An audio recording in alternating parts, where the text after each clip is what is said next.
In the United States, a bill to suspend the country's debt ceiling has cleared a major legislative hurdle with just days left to avoid a catastrophic default. A divided U.S. House of Representatives passed the bill to suspend the $31.4 trillion debt limit with majority support from both Democrats and Republicans. The deal was a compromise between President Biden and House Speaker Kevin McCarthy and drew opposition from 71 hardline Republicans. That would normally be enough to block partisan legislation, but 165 Democrats backed the agreement and pushed it through. The legislation now moves to the Senate, which must enact the measure and get it to Mr. Biden's desk before a Monday deadline when the federal government is expected to run out of money to pay its bills.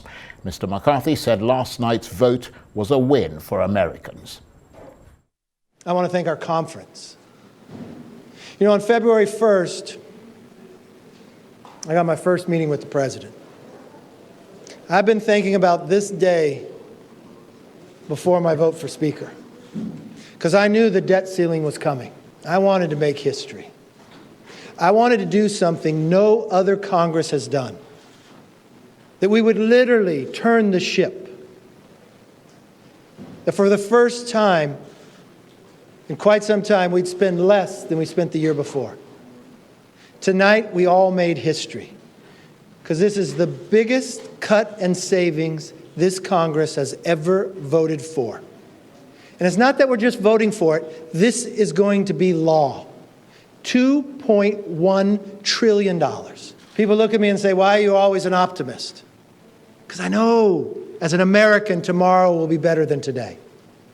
I had to be an optimist that every day I woke up and said, maybe today the president would change his mind. Maybe today he'd want to put the country first. Maybe today he'd want to meet. But he never did. Not until our entire conference passed the bill. Because of the vote we took tonight, the largest rescissions in American history. All the COVID money, the billions of dollars sitting out there that they said they would never bring back. You know what? To the taxpayer, to you hard-working Americans, we stood for you. We brought that money back. For those who are afraid that they're going to get audited because the president wants to have 87,000 new IRS agents, right now he has zero. We took every single dollar they were going to hire somebody this year away. And I promise you, I'll be back next year and next year and next year. Because I believe government should be here to help you, not go after you. We didn't just take the money from this year, we took another $20 billion. To everyone in America, I will never give up on you. It wasn't an easy fight. I had people on both sides upset, but I was focused on you. And I will stay focused on you, because I'm waking up tomorrow going after everything we didn't get here today. Kevin McCarthy. Well, Arise U.S. correspondent Eric Ham has been following the story, and he joins me live now from Washington. Good to see you, Eric. So the debt ceiling bill passes the House after huge concessions on both sides to appease each other and I suppose make it look like a win for their supporters. But which of them would you say is the winner here? Or does that rare display of bipartisanship cancel that out? No, I think the clear winner from all of this not only is the American people and the global economy, given the fact that it looks as though the United States is going to stave off a default, but it's clearly President Biden here. We know that this was a fight over raising the debt ceiling. Well, signature components that came out of this deal is that there will be no debt ceiling for the next 2 years. And so there has been a lot of talk about, should the United States do away with the debt ceiling? Well, apparently they have, at least temporarily. So that is going to be a huge weight off the shoulders of President Biden, particularly as the election.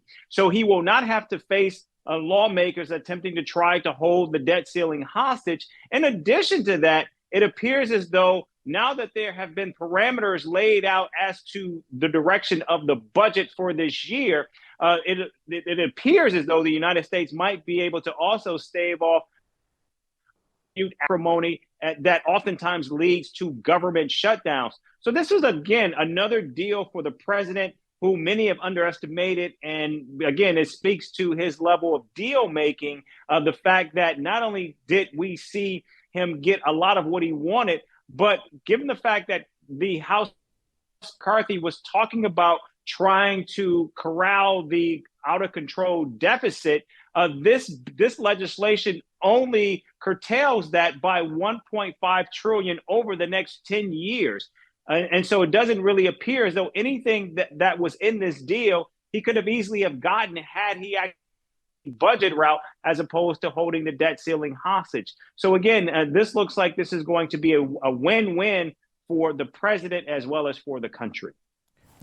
So, Eric, they cleared the first hurdle, as you said, which is getting through the House of Representatives. I mean, the next stage is the Senate, and they are on a tight deadline to pass this bill, aren't they? Yeah, that's right. In fact, Charles, right now, they're actually voting on parts of this bill in the Senate right now. It looks as though President Biden's student loan forgiveness program will be repealed in the Senate.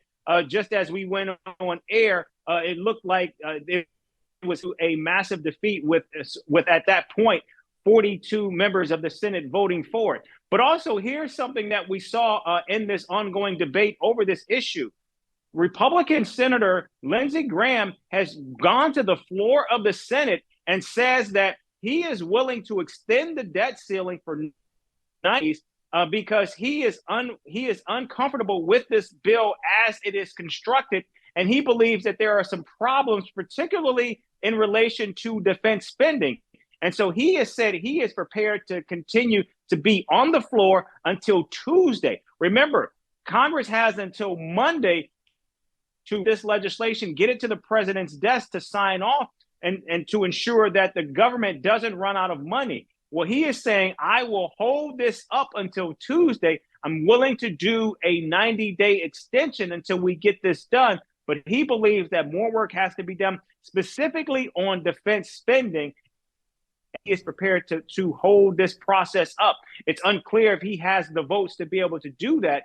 But that was a bit of breaking news that we got just before airtime. Well, I mean, listening to what you just told us, Eric, I mean, it doesn't seem as if that doomsday scenario is completely done away with now that it's gone through the House. No, absolutely. In fact, we have heard from leadership of both the Republican and the Senate and the Democratic on the Senate saying that they are prepared to try to corral their votes to get this through. But what we are seeing right now, Laura, is a lot of tough talk, and it's unclear if enough senators are prepared to try to hold this up. So this is a process that we will be watching. And Charles, make no mistake about it, it got through the House with relative ease, and the expectation is that it may do that in the Senate. It's still going to be a lot of drama and a lot of theatrics being played out until this process is complete. And briefly, Eric, in terms of the domestic reaction and the American people paying a lot of attention, I mean, I'm wondering if the American people are paying a lot of attention to this and now breathing a sigh of relief, or do they see it as merely political wrangling between the two parties? Well, there are many people who might still not understand just how complicated this process is. But this is going to be a sigh of relief for many people who simply will not feel the brunt if in fact, the United States able to stave off a default in this process. Eric, thanks very much indeed. Eric Ham is Arise US correspondent. He was talking to me there from Washington.